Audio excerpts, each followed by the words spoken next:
Today, residential building approvals fall again in August.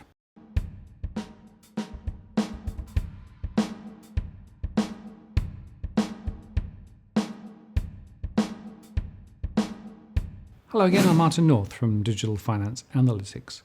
Welcome to our latest post covering finance and property news with a distinctively Australian flavour. The ABS has released their latest monthly statistics on building approvals, and they fell again in August. So we'll look at the data to identify why. And by the way, if you value the content we produce, please do consider joining our Patreon program, where you can support our ability to continue to make great content. Here is the link, and it's in the comments below. The ABS data released today shows that the number of dwellings approved in Australia fell by 1.9% in August 2018 in trend terms. The trend series smooths the baseline after it's been seasonally adjusted to iron out some of the variations, and so it attempts to reveal the trends beneath. However, in the seasonally adjusted data, total dwelling approvals fell by 9.4% in August, driven by a 17.2% decrease in private dwellings excluding houses, in other words, apartments and units. Private houses fell 1.9% in seasonally adjusted terms. We will continue to base our analysis on the trend data, but this will understate more recent falls given the sharp decline. Delving into the detail, we see the cause of the decline is pretty simple. There has been a significant fall in the number of new high-rise residential development applications, especially in Victoria.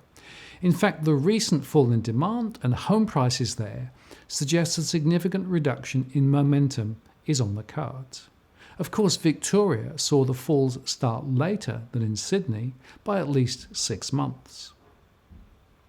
The ABS reported that among the states and territories, dwelling approvals fell in August in Victoria by 5.1%, South Australia down 3.6%, and New South Wales 1.6% lower in trend terms. Dwelling approvals rose in trend terms in Western Australia by 2.7%, and in Tasmania 2.3%, and the Northern Territory 1.5%, and in the Australian Capital Territory 0.1%. Dwelling approvals were flat in Queensland, but the significant falls in the two most populated states swamps any better news elsewhere. In trend terms, approvals for private sector houses fell 1.2% in August, and private sector house approvals fell in Queensland down 3.3%, Victoria down 1.4%, New South Wales down 1.1%, and South Australia down 0.7%. but rose in Western Australia by 1.4%. The value of total building approvals fell 1.3% in August in trend terms and has fallen for 9 months. And the value of residential buildings fell 0.8%, while non-residential buildings fell 2.3%. Now, it's worth comparing the approval data with the latest RLB Crane Index, an interesting measure of construction activity, especially high-rise development. Their Q3 2018 data has seen Australia reach a new record high of 173. Nationally, the number of cranes rose 7% to 735, the highest count. Melbourne and Newcastle saw a strong crane increase, overtaking the record levels reached 6 months earlier. Sydney continues to decline from the peak reached in the fourth quarter of 2017, falling 6%. They say that the residential index picked up from its fall in Q2 2018, increasing 8% to 170. Additionally, the non-residential index continued to rise, increasing 7%. Recent construction statistics released by the Australian Bureau of Statistics highlight the ongoing strength of the construction industry, they say. For the financial year 2018, total construction in Australia reached $221 billion. Strong increases were seen in the non-residential and engineering construction sectors of 11.1% and 20.7% respectively, whilst the residential building sector remained constant at $74 billion. They say that Melbourne's crane number rose, increasing by 35 cranes. Driving this rise is the civil sector, with the introduction of 13 new cranes. All other sectors remain strong, either maintaining or increasing cranes from the count 6 months ago.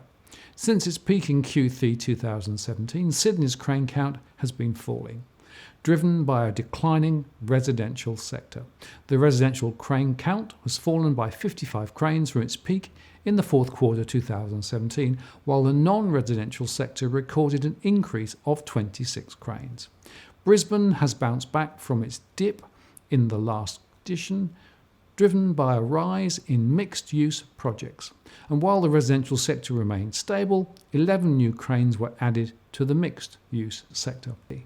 And the residential crane index at 170 is just below the peak in late 2017 of 177. Note, this is not the number of cranes.